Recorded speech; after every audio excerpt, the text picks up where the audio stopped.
Yemen और Somalia से बड़ी खबर आ रही है, जहां पर दो जहाज हाईजैक किए गए हैं। और बड़ी बात यह है कि ये दोनों जो जहाज हाईजैक किए गए हैं, इसमें 22 भारतीय शहरी भी शामिल हैं और इनको बड़ा खतरा बताया जा रहा है। इसी खबर को हम जरा तफसील से समझने की कोशिश करेंगे। आप सोचिए कि समंदर का एक वसी रास्ता है, समंदर में दूर तक आपको कुछ नजर नहीं आ रहा है, दूर दूर तक सिर्फ पानी, और अचानक कुछ जो समुद्री डाकू हैं वो तिजारती जहाज पर कब्जा कर लेते हैं। जहाज पर मौजूद जो क्रू मेंबर्स हैं, जो अमला है, इनके पास न भागने की कोई जगह है और ना ही मदद पहुंचने की कोई जमानत। अब ऐसा ही खतरनाक वाकया यमन और सोमालिया के करीब पेश आया है, जहां सिर्फ चंद दिन के अंदर दो तिजारती जहाजों को जो समुद्री डाकू हैं, जिन्हें मुसल्लह कज़ाक कहा जाता है, कज़ाकों ने हाईजैक कर लिया है। इन दोनों जहाजों पर मजमूई तौर पर 22 भारतीय शहरी भी सवार थे, जो जानकारी निकल कर आ रही है।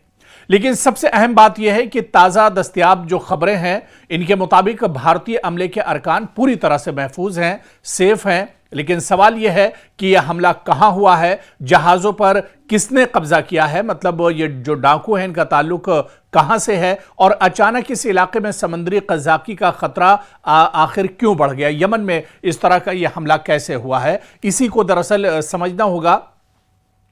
क्योंकि कहा जा रहा है कि पहला जो जहाज है, दो जहाजों पर यह हमले हुए हैं। पहला जहाज 16 जो हिंदुस्तानी शहरी इस पर सवार थे, और जो पहला वाकया है ये दरअसल 20 अगस्त का है, जो खलीजे अदन में पेश आया है। और आपको बताते चलें कि इस ऑयल प्रोडक्ट्स टैंकर, जो कि एरिट्रिया के परचम तले सफर कर रहा था, यमन के साहिल से करीब 30 मील नॉटिकल दूर था, कि जो मुसल्लह और जो समुद्री डाकू हैं उन्होंने इसे अपने कब्जे में ले लिया। और इस जहाज पर कुल 20 अफराद मौजूद थे, जिनमें 16 हिंदुस्तानी शहरी भी शामिल हैं। बाकी हमले में शाम के लोग हैं, सूडानी हैं और इराकी शहरी भी हैं, जबकि एक शख्स की कौमियत के बारे में और नेशनलिटी के बारे में जानकारी नहीं मिली है। खबरों के मुताबिक तकरीबन 6 जो समुद्री डाकू हैं उन्होंने जहाज पर सवार हुए और उनका कंट्रोल एक तरह से अपने कब्जे में ले लिया। इनके पास हथियार, गोला बारूद था और बंदूक की नोक पर इस जहाज को अपने कंट्रोल में कर लिया।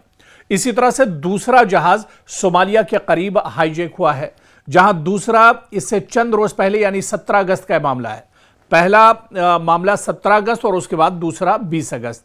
17 अगस्त को सोमालिया के इलाके पेंटलैंड के करीब ये पूरा मामला पेश आया है, जहां पर लुतुफ कैमरून नजाद परचम वाला कार्गो जहाज समुद्री डाकुओं के हाथ लग गया। और इस जहाज पर 10 लोगों का क्रू था, यानी 10 लोगों का अमला था, जिनमें 6 हिंदुस्तानी शामिल थे। यानी दोनों वाकयात को अगर मिलाकर देखा जाए तो इन दोनों जहाजों पर कुल मिलाकर 22 हिंदुस्तानी हैं जो शामिल हैं, इन दोनों जहाजों पर सवार थे।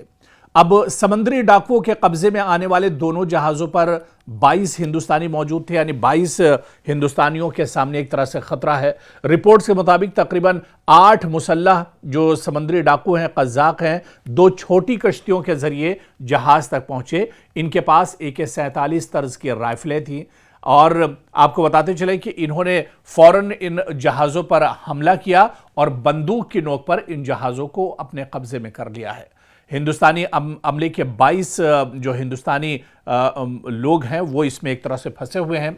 सरकार अब इसमें किस तरह से काम करेगी, किस तरह से इन हिंदुस्तानियों को बचाया जाएगा। लेकिन जो ताहाल खबर है, मौजूदा जो अपडेट है वो यही है कि हिंदुस्तानी जो शहरी हैं एक तरह से महफूज हैं। जो कज़ाक हैं, जो समुद्री डाकू हैं, उनसे एक तरह से बातचीत चल रही है, राब्ता किया गया है, और घबराने की इसमें बात नहीं है। लेकिन इतना ज़रूर है कि जब समुद्री रास्तों में इस तरह की डकैती होने लगे, इस तरह के वाक़े पेश आने लगे, तो फिर तिजारत के लिए बहुत बड़ा अलार्मिंग है, ट्रेड के लिए बहुत बड़ा ख़तरा है। आने वाले दिनों में जो आलमी ताकतें हैं वो इसको लेकर किस तरह से एक रोड मैप तैयार करेंगी, किस तरह से इस पर एक गौर व फिक्र किया जाएगा, ताकि आने वाले दिनों में इस तरह के वाक़ये पेश ना आए, और जो समुद्री डाकू हैं उनकी जो नापाक हरकतें हैं उस पर भी एक तरह से काबू पाया जाए।